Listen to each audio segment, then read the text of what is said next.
O som do rugido da onça, de Micheline Verunsky. Parte 3. Sabemos que os mortos vão se juntar aos fantasmas dos nossos antepassados nas costas do céu, onde a caça é abundante e as festas não acabam. Davi Kopenawa, A Queda do Céu.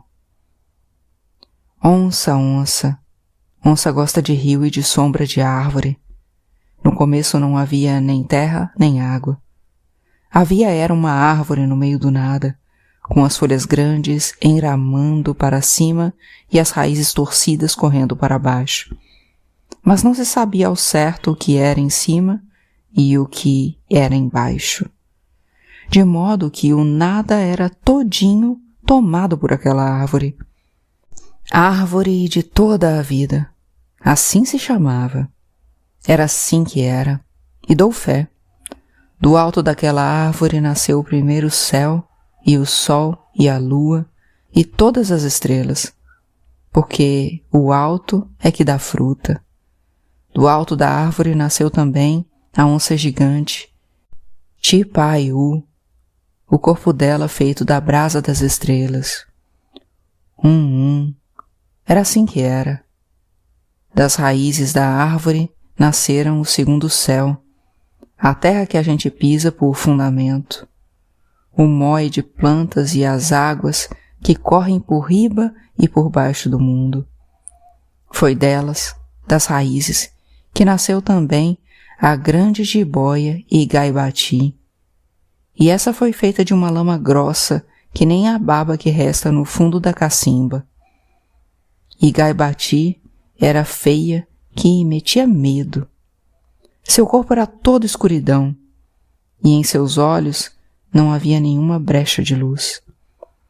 No tronco da árvore tinha um buraco, bem ali, na metadinha dela. Dentro do buraco havia um ovo muito pequeno, que nem ovo de briba, e foi desse ovo que nasceram os tatiretés, que são os espíritos da morte, que vivem de espreita e maldade, adoecendo tudo que chega muito perto deles. Tudo vivia nesse costume, até que veio o dia em que a onça grande deu um miado seu.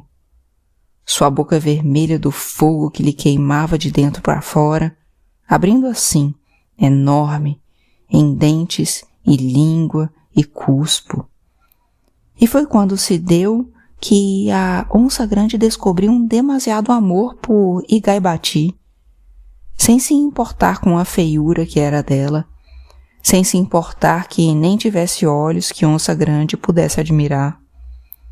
Quando o amor de Tipaiu entrou dentro de Igaibati, a grande jiboia ficou toda reluzência, e os olhos seus, que eram muitos, começaram a se abrir ao longo do corpo escuro, olhos de brasa abrindo e piscando, do jeito que as estrelas penduradas no céu sabem luzir. A coisa ficou bonita de ver Igaibati criando nova pele de luz. O desenho de Tipaiu se fundindo aos caminhos do corpo dela, o desenho do corpo de Igaibati se fixando na pele da onça, como o sumo do genipapo sinala desenho no corpo da gente. Por um momento muito breve, Igaibati virou Tipaiu, e Tipaiu virou Igaibati. E dessa situação nasceram todas as qualidades de bicho que habitam a terra, desde passarinho miúdo até o cachorro do mato, desde a arara canindé até o gato maracajá, do mutum ao mucuim, do macaco de cheiro à jacaretinga, do tucano à anta. Também os homens, de toda a qualidade e índole. Foi aí que nasceram.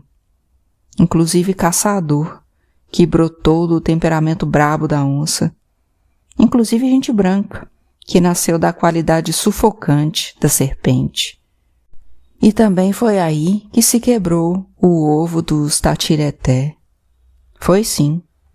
Quando o mundo se deu por pronto, Tipaiu e Igaibati se enroscaram uma na outra e ficaram no alto do céu, na maloca das onças, espiando o que acontecia com a criação delas.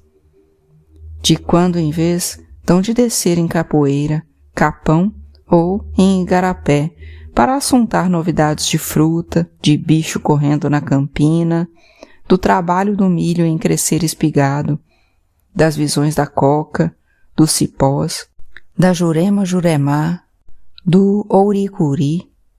De quando em quando botam reparo em vida comezinha de gente, tanto em gente que envenena a terra e que corrompe rio e carne do chão, como em gente que levanta arco e pedra para não deixar ganância passar. Aniba zirigangue, vocação de tudo é virar onça, e tudo é onça, porque Tipaiú amou Igaibati primeiro. Capítulo 2. Começa a desenvolver a sua linguagem e a recuperar a minha. Arre! Precisei dos seus laços de fita, dos seus perfumes, da vedraria que se tem por preciosa para poder chegar na sua boca. Precisei de mascar o seu cuspo junto do meu, com tabaco e coca, para modo de contar essa história. O cuspo grosso da minha linguagem misturado no cuspo seu, fino, mas por demais adocicado. Cuspo da minha língua amarga de verde. Gosto assim, prefiro. Mas tive de me obrigar em propósito de amansamento. Agora chega um momento que não tem mais precisão disso, não. Mas antes que me despeça e retorne por completo à minha fala própria e natural, conto que Inê era menina de Tipaiú, porque Tipaiú chamou um dia ela lá no rio, e ela foi, porque era destinada de Tipaiú desde antes de nascer. Ela era assim, desse tamanhinho, não chegava no joelho da mãe dela de tão pequena, mas escutou a onça grande chamando e num descuido dos seus se embrenhou num caminho dificultoso que dava num igarapé escondido. Quando Tipaiú viu a menina, seu coração, Uruiaiora, se alegrou. Então começou a contar para ela coisa que onça conta somente para as crias. Segredo de andar no mato envoltado, olho de ser visagem, modos de escapar de flecha, zagaia e bala de ferro. Olhos de ver o passado do passado e de contar coisa do futuro. A fala escondida dos rios, a ciência que as plantas têm do mundo, a alma que mora nos seres que parecem inanimados, malícia de enganar o onceiro. Ensinou para a menina sobre tempo de guerra e tempo de paz. E Tipaiú disse assim: Inê, tu é minha, e por ser minha, é bom que saiba que tu é onça quando quiser ser. Mãos tuas viram patas macias, orelhas tuas se acendem setas, e aqui te surgem bigodes que te ensinam a ser quem tu é e a andar pelos caminhos que tu deve andar. Inê, te digo que tu é onça. Onça porque conheço tu de longe, pelo cheiro, do primeiro berro que Messê deu pro mundo e chegou até meu coração para eu escutar. Mas, para que tu seja onça por completa transformação, tu deve de dizer assim, acreditado, que tu é onça e que, onça sendo, de tua pele há de brotar pele de onça, e de tua boca hão de surgir dentes de onça que hão de rasgar a carne e o nervo mais duros, com língua de se lavar em sangue nascendo da cova funda de tua garganta. Tu olha para o chão e a terra fala com tu assim, do jeito como fala com eu. Pedra fala enquanto tu se move. Sombra de buriti fala enquanto tu te esconde. Raiz saltada para fora do chão fala quando tu salta no bote. Mas tu deve também de saber as obrigações, de ouvir a palavra da coca, de aprender o preparo e o segredo do veneno, de entender o que a mata tem para dizer, porque ela fala dentro de tu, enraizada. Inêê ouvia tudo, muito quietinha, percebendo que os olhos da onça que verdejavam também se abriam em cores que ela nunca tinha visto, nem na plumagem mais colorida dos pássaros que assanham as árvores no meio da tarde. E ficou naquela distração toda, também muito admirada de como o brilho da água rajava a pele da onça grande e de como a pele dela parecia um lugar, uma terra que ela já havia conhecido. E Tipaiú disse mais: "Ó, presta atenção, é assim que se mia, e é assim que se esturra, é assim que se rosna, trovejante. E shhh, é assim que se faz silêncio, nada de nadas unindo, folha nenhuma estalando por debaixo das tuas patas." Tipaiú pegou Inêê pelo cangote, que é como onça faz com cria que está aprendendo a ser onça no mato, que é como cria pequena deve ser e agir quando chegar o tempo de ficar longe da mãe. E levou ela para ali, para a beira d'água, muxirizanzê, mostrando para a menina no espelho d'água aquele Mártius, ele mesmo, beirando o caminho em vala rasteirinha de uma várzea, sem se dar conta das profundezas chegando, da garabulha intricando o caminho. Espia mesmo, ali onde esse branco está se metendo. Ali é a Ilha das Onças, terra minha, onde o forasteiro não se cria, onde há que pisar no chão bem devagar, em cautela, disse Tipaiú para a menina. E mostrou para ela o homem sendo atraído para dentro d'água por bandos de pássaros, as moitas se fechando, o brejo eriçado rodeando ele, tufos de palmeiras e espinhos tucum agarrando em suas calças, o corpo sinuoso e forte de Gaibati se tornando água e afundando ele no mondongo, levando ele para mó de morrer. Tipaiú jogando o breu nos olhos dos bravos que o acompanhavam para que eles não tivessem tempo nenhum de acudir, enquanto Gaibati, tornada a rio, ia constringir o seu pescoço a mó de afogar ele. Já faz tempo que quero matar esse homem, mas esse não é morredor não, Inêê. Era para ele se ir no bruto suave d'água, mas deu de artimanha de escapar. Vê ele se trepando em pau de jubati? Vê? Espia como ele evita que os espinhos furem sua carne? Pois é desse jeito como ele escapa, que não é um tolo, um molengão. Daí que tu esteja avisada, tem cuidado com ele, porque ele vem vindo. Vê a pele branca dele? Os olhos claros? É inimigo teu. Mesmo que se ria, que passe a mão nos teus cabelos em intenção de amansamento, que tire a música mais linda da caixa de pau e cordas da qual não se separa. Ah, pois, quando ele chegar, tu que fique bem aprumada, tu que deixe teu espinhaço bem dobradiço pro bater da cauda, tu que esteja muito da atenta, com as ouças de pé e as ventas acesas.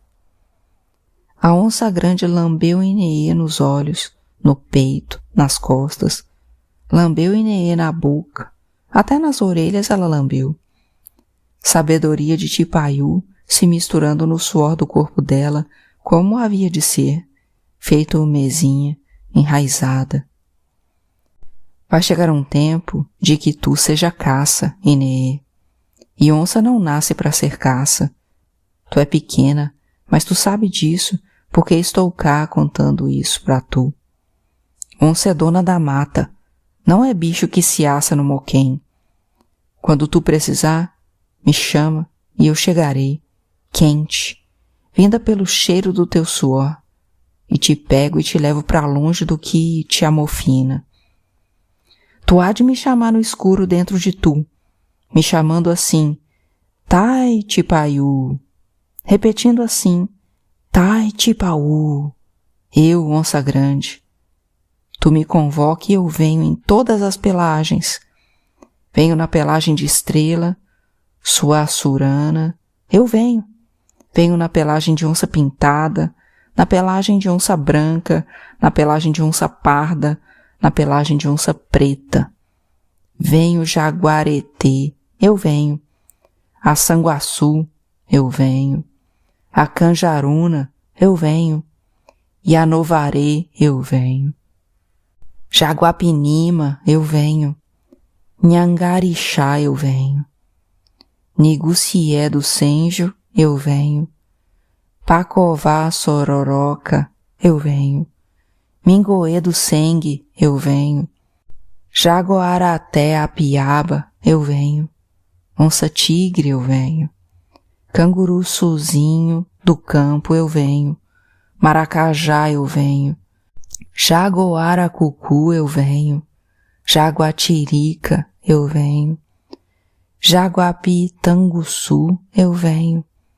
Iaguá, Iauaretê, eu venho. Tipaiú, eu venho. Venho e te dou o que é teu por direito, tua roupa de onça. Capítulo 3. Tipaiú sabia que olhos de Ineê eram olhos de criança, que vista dela não tinha malícia de gente, nem argúcia de memória. Mas Avi, que sabia que tinha que haver pressa, que caçador já vinha com sua empresa, e era preciso o conjuramento das forças para que a menina tivesse alguma chance de escapar. Onça esperançosa, confia em sabedoria dela mesma, confia no que ela determina, e assim deu crédito de que o velho avô conseguiria tempo de levar a menina a ter olhos abertos de ver o invisível, de aprender o que tinha por obrigação, os ritos, os dedos ágeis para os cipós que eram os mesmos para tecer redes desse mundo e do outro. A parentada vinha em grande alarido seu, procurando a criança pelos caminhos do mato. Aquela gritalhada de desespero dando por certo a menina ter sido levada pela correnteza ou atacada de bicho grande, um tacuité ou uma onça mesmo, talvez.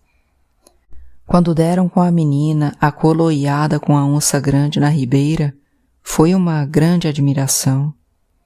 Sem demora cataram ela do colo de Tipaiú e levaram de volta para a maloca, uns com apreço e outros com desconfiança.